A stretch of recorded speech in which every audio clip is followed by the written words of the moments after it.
Hi dear students, ஒரு notification எல்லாருமே பார்த்திருப்பீங்க. Selection Committee ஓட official websiteல 19 degree courses ஓடையதும் and Pharma D courses ஓடைய application date வந்து நம்மளுக்கு extend பண்ணிருக்காங்க June 26 வரைக்கும். இந்த information நிறைய students எனக்கு commentsலயும் தெரியப்படுத்திருந்தீங்க. அது மட்டும் இல்லாம எனக்கு மெயில்ல இந்த PDF screenshotல அனுப்பி வச்சு நிறைய students வந்து அனுப்பி கொடுத்திருந்தீங்க. Thank you my dear students, thanks a lot. என்னோட students, என்னோட subscribers இப்படி பாக்கும்போது எனக்கு ரொம்ப ஹாப்பியா இருக்கு. ஏன்னா அவ்வளவு ஸ்மார்ட்டா இருக்கீங்க, அவ்வளவு பவரா ஷார்ப்பா நீங்க வந்து தெளிவா இருக்கீங்க. சட்டுன்னு எல்லா இன்ஃபர்மேஷனையும் கேதர் பண்ணி நீங்க இன்ஃபார்ம் பண்ற அளவுக்கு. சோ இத நினைக்கும் போது ரொம்ப ஹாப்பியா இருக்கு. Thank you so much my dear students. Okay, இப்போ நம்மளுக்கு அப்ளிகேஷன் டேட் வந்து எக்ஸ்டெண்ட் பண்ணதுனால நிறைய ஸ்டூடெண்ட்ஸ் வந்து கமெண்ட்ஸ்ல கேக்குறீங்க, ரேங்க் லிஸ்ட் வந்து ரிலீஸ் பண்றதுக்கு டிலே ஆகும் அப்படின்னு கேக்குறீங்க. ரேங்க் லிஸ்ட்ல நம்மளுக்கு டிலே பண்ண மாட்டாங்க. நம்மளுக்கு அப்ளிகேஷன் வந்து ஒரு 5 days தான் என்ன பண்ணிருக்காங்க அப்படின்னா எக்ஸ்டெண்ட் பண்ணிருக்காங்க. சோ ரேங்க் லிஸ்ட் வந்து கண்டிப்பா நம்மளுக்கு ஜூலை 2nd வீக் வந்து நம்மளுக்கு ரிலீஸ் பண்ணிடுவாங்க. இப்போ நம்மளுக்கு டிஎன்ஏக்கு பாத்தீங்கன்னா ஜூலை 10th ன்னு சொல்லியிருக்காங்க ரேங்க் லிஸ்ட். சோ ஆஃப்டர் இந்த ஜூலை 10th அப்புறமே நம்ம வந்து எதிர்பார்க்கலாம் பாராமெடிக்கல் அண்ட் நர்சிங் கோர்சஸ்க்கு. அண்ட் நம்மளுக்கு நெக்ஸ்ட் என்ன பாத்தீங்கன்னா, நிறைய ஸ்டூடெண்ட்ஸ் வந்து ரீவேல்யூவேஷனுக்கு நான் வந்து அப்ளை பண்ணிருக்கேன் மேம், இந்த ரீவேல்யூவேஷன் மார்க்ஸ் வந்து எப்படி நான் அப்லோட் பண்றது, EMIS நம்பர் மூலமா அதுவே ஆட்டோமேட்டிக்கா மாறுமா அப்படின்லாம் கேக்குறீங்க. சோ அந்த மாதிரி ஆப்ஷன்ஸ் இருக்கா அப்படிங்கிறது எனக்கு தெரியல.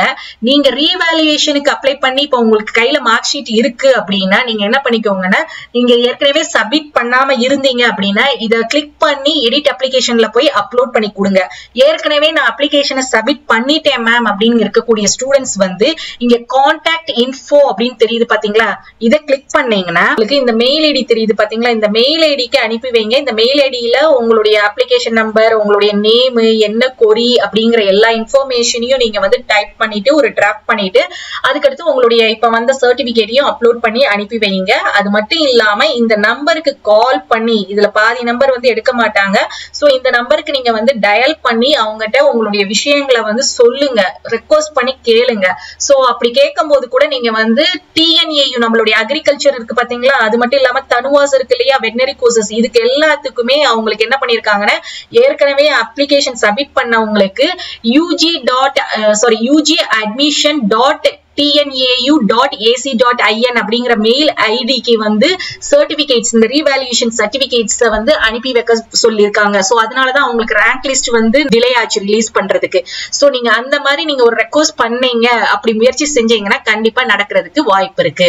சோ நெக்ஸ்ட் வந்து என்ன அப்படின்னு பாத்தீங்கன்னா, கட் ஆஃப் வந்து இன்க்ரீஸ் ஆகுமான்னு பாத்தீங்கன்னா, கட் ஆஃப் இன்க்ரீஸ் ஆகுறதுக்கு வந்து அவ்வளவுலாம் நம்மளுக்கு இன்க்ரீஸ் ஆகாது. அப்படியே இன்க்ரீஸ் ஆனாலுமே ரொம்ப மைன்யூட்டா தான் இன்க்ரீஸ் ஆகுமே தவிர ரொம்ப ஜாஸ்தியாலாம் உங்களுக்கு கட் ஆஃப் வந்து இன்க்ரீஸ் ஆகாது. உங்களுக்கு above 175 கவர்மெண்ட் காலேஜுக்கு ஃபோக்கஸ் பண்றவங்க above 175 மேல இருக்கிறீங்க அப்படின்னா நீங்க வந்து உங்களுக்கு கண்டிப்பா நீங்க சேஃபர் சைட்ல இருக்கீங்க, கவர்மெண்ட் காலேஜ் கிடைக்கும். அதே மாதிரி above 150க்கு மேல இருக்கிறீங்க அப்படின்னா உங்களுக்கு கண்டிப்பா SF காலேஜ் வந்து கிடைக்கும். அதே இது below 150 என்ன மேம் பண்றது அப்படின்னு கேட்டீங்கன்னா உங்களுக்கு மாடரேட் காலேஜ் வந்து மாடரேட் SF காலேஜ் கிடைக்கிறதுக்கு வாய்ப்பு இருக்கு. சோ நெக்ஸ்ட் வந்து பாத்தீங்கன்னா, இந்த ஹெவி காம்படிஷன் இருக்குமா அப்படின்னு கேக்குறீங்க. ஹெவி காம்படிஷன் இருக்கிறதுக்கு வாய்ப்பு இருக்குது, ரொம்ப ஸ்லைட்டா தான் இருக்குமே தவிர ரொம்ப ஹெவி காம்படிஷன், கடுமையான போட்டி இருக்கிறதுக்கு சான்சஸ் வந்து குறைவு தான். இப்ப வரைக்கும் நம்மளுக்கு சொல்லியிருக்காங்க ஒரு 72,000 அப்ளிகேஷன் வந்து ரிசீவ் பண்ணிருக்கிறதாக. இந்த 5 நாள்ல ஒரு 75,000 அப்ளிகேஷன் வரும்னு பாத்தீங்கன்னா நம்மளுக்கு இதுல அப்ளை பண்ண எல்லா ஸ்டூடெண்ட்ஸுமே வந்து கவுன்சிலிங்ல பார்ட்டிசிபேட் பண்ண மாட்டாங்க. சோ கவுன்சிலிங்ல உள்ள வரவங்க ரொம்ப குறைவா தான் இருப்பாங்க. சோ அப்படி இருக்கும்போது நம்மளுக்கு ரொம்ப ஸ்லைட்டா தான் காம்படிஷன் இருக்குமே தவிர ரொம்ப ஹெவியா இருக்காது. சோ உங்களுக்கு இப்ப வந்து தெளிவா புரிஞ்சிருக்கும்னு நினைக்கிறேன். சோ நீங்க யாருமே கட் ஆஃப் பத்தி பயப்பட வேண்டாம். அப்படிலாம் பெரிய லெவலுக்கு எல்லாம் கட் ஆஃப் வந்து இன்க்ரீஸ் ஆகாது. ஹோப் உங்களுக்கு இந்த கண்டென்ட் வந்து யூஸ்ஃபுல்லா இருக்கும்னு நினைக்கிறேன். தேங்க்ஸ் ஃபார் வாட்சிங். அப்டேட்ஸ் தெரிஞ்சுக்கிறதுக்கு நம்மளுடைய வாட்ஸ்அப் அண்ட் டெலிகிராம் சேனல்ல ஜாயின் பண்ணிக்கோங்க.